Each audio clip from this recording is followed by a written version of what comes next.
வணக்கம். செயல்கள் நமது வாழ்க்கையில் தவிர்க்க முடியாத ஒரு அங்கமாக இருக்கின்றது. இந்த செயல்களை அல்லது கர்மங்களை ஒருபடி மேலே சென்று கர்மயோகமாக மாற்றுவது எப்படி என்று கீதையில் குறிப்பிடப்பட்டிருப்பதை பார்ப்போம். செயலாற்றும் போது ஈஸ்வர அர்ப்பண புத்தியோடு செயலாற்ற வேண்டும் என்றும், விளைவுகள் வரும்போது பிரசாத புத்தியோடு அவற்றை ஏற்க வேண்டும் என்றும் குறிப்பிடப்பட்டிருக்கின்றது.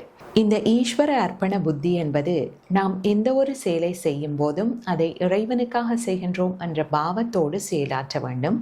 அத்தோடு அந்த காரியத்தை எவ்வளவு சிறப்பாக நம்மால் ஆற்ற முடியுமோ அவ்வளவு சிறப்பாக நாங்கள் ஆற்ற வேண்டும்.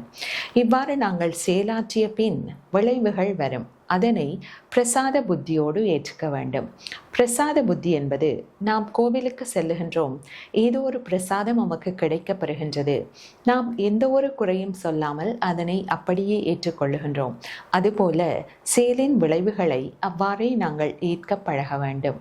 இவ்வாறு நாங்கள் செய்யும் போது மனப்பழு, மனச்சுமை, மன அழுத்தம் என்பன நமக்கு இருக்காது. நன்றி.